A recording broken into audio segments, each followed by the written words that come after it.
नमस्ते, आप सभी का स्वागत है मेरे चैनल में चिराग एस्ट्रोलॉजी। और हम बात कर रहे हैं अप्रैल मंथ कैसा रहेगा मिथुन राशि और लग्न के लिए। Gemini moon sign and ascendant. देखिए, आपके लिए सबसे अच्छी बात क्या है, गुरु आपकी कुंडली में फर्स्ट हाउस में, मतलब आपकी राशि में, आपके लग्न भाव में ट्रांजिट कर रहे हैं। So this is the best thing for you. दूसरी चीज क्या है कि गुरु अपने ही नक्षत्र में है, पुनर्वसु में है, तो काफी चीजें आपके जीवन में काफी समय से शॉर्ट आउट हो रही है, अच्छी हो रही है, पॉजिटिव हो रही है, और आपको उसका लाभ भी मिल रहा है, अपने आप हो रही है। जो आप ट्राई कर रहे हैं वो तो ठीक है, लेकिन जो चीजें अपने आप सेटल हो रही है वो ज्यादा बेटर हो रही है। तो this is the best time for you. दूसरी चीज क्या है कि ये गुरु 2 जून तक रहेंगे, तो अप्रैल की सिर्फ हम बात करेंगे। मीनवाइल वीनस, शुक्र जो है 19 तारीख को ट्रांजिट करके 19 अप्रैल को आपके 12th हाउस में आएंगे, जो उसकी अपनी राशि है वृषभ, उसमें आएंगे। उससे पहले वो रहेंगे 11th हाउस में, सोर्स ऑफ इनकम में। वो अच्छा है उनका, क्योंकि वहां पर सूर्य भी है, आ रहे हैं 14 अप्रैल को, और उससे पहले सूर्य शनि के पास है आपके कर्मस्थान में। और सूर्य शनि मंगल की युति भी हो रही है आपके कर्मस्थान में, यानी कि 2 तारीख को, अप्रैल की 2 तारीख को मंगल सूर्य और शनि जहां बैठे वहां आ रहे हैं। तो सूर्य शनि मंगल साथ में रहेंगे, फिर मंगल वहां रहेंगे, सूर्य चले जाएंगे 14 अप्रैल को मेष में, अपनी उच्च राशि में, आपके सोर्स ऑफ इनकम में। ये आपके लिए बेनिफिशियल है। मीनवाइल जो आपका राहु है वो भाग्य में है, केतु आपके 3rd हाउस में है, साहस पराक्रम में है। तो क्या आपके लिए पॉजिटिव नेगेटिव है थ्रू आउट द मंथ? देखिए, पॉजिटिविटी गुरु की, जैसे मैंने शुरू में कहा, बहुत अच्छी है। आपके लिए सारी चीजें सही चल रही है। प्रॉब्लम कहाँ आ रहा है पहले उसकी बात करेंगे, बेनिफिट्स क्या है वो भी हम बात करेंगे। बहुत अच्छा समय है, सो डोंट वरी। बट आप कहाँ गलती कर रहे हैं, कहाँ आपके लिए सही नहीं हो रहा है, हम पहले उसकी बात करते हैं। आपका केतु 3rd हाउस में है, सूर्य के घर में। अब सूर्य थ्रू आउट, एक तो राहु के साथ था, फिर अभी शनि के साथ है। मिड ऑफ मंथ से वो उच्च राशि में जाएगा, तब तक आपके जो निर्णय है, पराक्रम जो है, साहस जो है, वेंचर्स जो है, वो रॉन्ग हो रहा है, आपको परेशानी हो रही है। आप जो भी अच्छा करने जाते हैं उसका रिजल्ट आपको सही नहीं मिल रहा है, कुछ ना कुछ अड़चने आ रही है, कुछ ना कुछ प्रॉब्लम्स आ रहे हैं। तो वो रीजन ये है, एक तो ये सूर्य का ट्रांजिट अभी मेष में जो होगा 14 अप्रैल तब तक का समय, और केतु आपका 3rd हाउस में बैठा है। मैं हमेशा उसके बारे में कहता आया हूं, बड़े साहस से बचें, अनवांटेड साहस से बचें, जो रियलिस्टिक नहीं है उन चीजों में ना पड़े, दिखावे के लिए कुछ ना करें। और आपको ध्यान देना पड़ेगा कि जो चीजें आपको समझ में नहीं आ रही है, जो बातें आपको समझ में नहीं आ रही है, जो एरियाज, जो फील्ड आपका नहीं है, उसमें जल्दबाजी में या जंप करके कुछ बड़ा करने की, बड़ा पाने की चाह में कुछ बड़ा इन्वेस्टमेंट या लॉस ना कर बैठे, वो जरा ध्यान रखिएगा। ये समय केतु आपको भ्रमित कर सकता है। हालांकि जब सूर्य अभी उच्च में आएगा 14 अप्रैल को, तो काफी हद तक आपके कंट्रोल में सिचुएशन आएगी।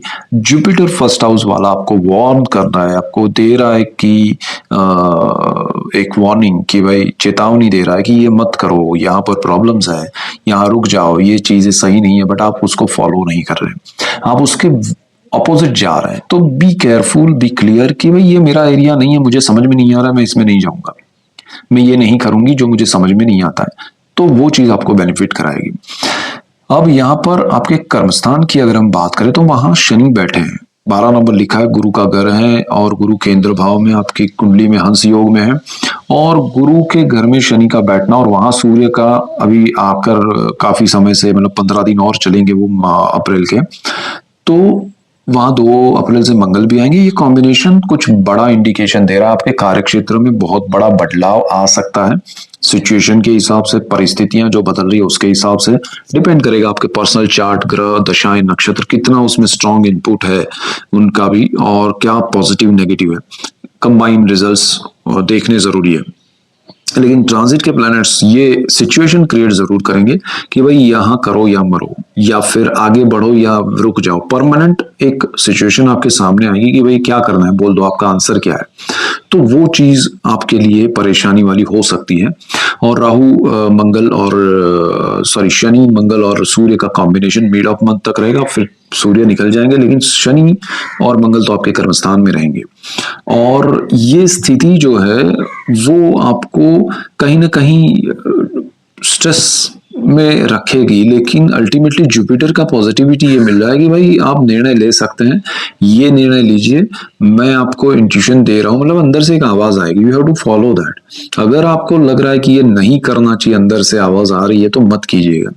दूसरी चीज क्या है कि आपके लिए जो भी बिजनेस है या जॉब है, उनके लिए थोड़ा ये समय बहुत कुछ बड़ा, जैसे मैंने कहा केतु यहाँ आपको लीड करेगा नेगेटिव वे में या बहुत बड़ा इल्यूशन क्रिएट करके, तो डोंट डू दैट। आप उसमें मत उलझिए, आप अपना काम जो चल रहा है उसको मैनेज कीजिए, उसको मेंटेन कीजिए। दुनिया की सिचुएशन सही नहीं है, उस पर भी मैंने डिटेल वीडियोस दिए हैं और दे रहा हूँ काफी समय से, और वो सिचुएशंस क्रिएट हो रहे हैं एवरी डे, कुछ नया मोड आ रहा है युद्ध में, वॉर में, और वो आता रहेगा, और हर बार आपको कुछ नया जानने मिलेगा, नया समझने मिलेगा, आपको डर लगेगा ये हो क्या रहा है। सो ये सिचुएशन को हमें हैंडल करना है अपने लिए, खुद के लिए। आपको खुद को एक एनालाइज करके कि भाई मेरे लिए ये आने वाले पूरा साल का आप समझ के चलिए कि भाई मुझे भले युद्ध 2 दिन में सिमट जाए, लेकिन हमें पूरे साल का गिनती करके चलना है कि भाई मुझे ये साल में क्या क्या प्रॉब्लम्स आ सकते हैं, हर्डल्स आ सकते हैं, और उसके लिए मेरी क्या प्रिपरेशन है।